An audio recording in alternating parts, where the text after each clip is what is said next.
तर आज यशला खायचं होतं वांग्याचं भरीतच आणि त्याने दुपारपासून तो सांगत होता की मला वांग्याचं भरीतच खायचं आहे आणि वांगे तर काही घरामध्ये नव्हते. मग त्याला म्हटलं चल आपण बाजारात जाऊयात आणि वांगे घेऊन येऊया.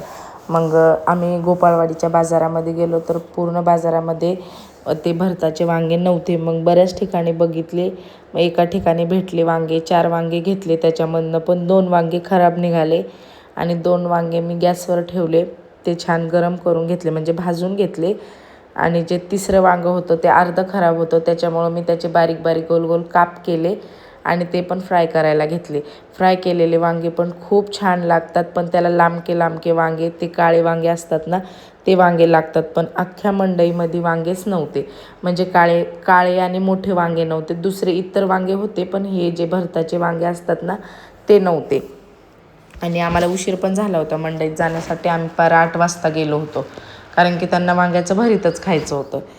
आणि मग त्याच्यानंतर मी भरीत करायला घेतलं. तर तुम्ही भरीतची माझी रेसिपी बघू शकतात. एक कांदा टाकलेला आहे आणि हिरवी मिरची, लसूण आणि कोथिंबीर, बस इतकंच टाकून छान असं वांग्याचं भरीत केलं आहे. जर तुम्हाला वाटत असेल त्याच्यामध्ये हळद किंवा मिरची पावडर वगैरे टाकायची असेल तर तुम्ही टाकू शकता. यशला तर खूप आवडतं वांग्याचं भरीत आणि नक्कीच तुम्हालाही आवडत असेल वांग्याचं भरीत. तर तुम्ही पण एकदा नक्की ट्राय करून बघा आणि तुम्हाला माझे व्लॉग्स कसे वाटतात ते कॉमेंटमध्ये नक्की सांगत जा मला. म्हणजे मला अजून काय माझ्यामध्ये वेगळं करायचं आहे ते मला समजत जाईल. तुम्ही लोक काही कमेंट तर कोणी करत नाही, पण करत जा आणि लाईक, शेअर, सबस्क्राईब करा. तर तुम्ही बघू शकताय माझं वांग्याचं भरीत बनतं आहे, म्हणजे रेडी होतं आहे. तर अशा प्रकारे तुम्ही पण वांग्याचं भरीत एकदा नक्की ट्राय करा.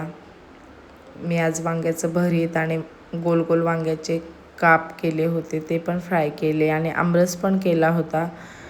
हातानेच आमरस केला होता कारण की हाताने केलेला आमरसच यशला आवडतो आणि घरात सगळ्यांना हाताने केलेलाच आमरस आवडतो. ते मिक्सरला ग्राइंड केलं की खूप बारीक होतं, तर त्याच्यामुळं कोणाला आवडत नाही, इतकं काही जास्त आवडत नाही. मग त्याच्यामुळं मी आमरस पण हातानेच केला होता.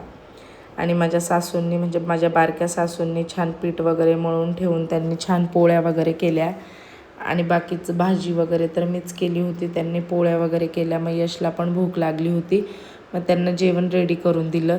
तर तुम्ही बघू शकता त्या फोनवर बोलता बोलता मस्त त्यांच्या पोळ्या चालू आहेत बनवायच्या आणि मी एकीकडं ताट रेडी केलं आहे यशला जेवण करण्यासाठी.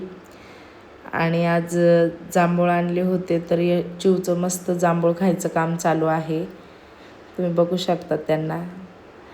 आणि आता मी यशला जेवण देणार आहे. तर तुम्हाला माझे मिनी ब्लॉग्स कसे वाटतात ते नक्की कॉमेंट करून सांगा मला. अशा प्रकारे मी यशचं ताट रेडी केलं होतं आज आणि त्यांना जेवण दिलं आहे. तुम्ही बघू शकता त्यांना फार भूक पण लागली होती.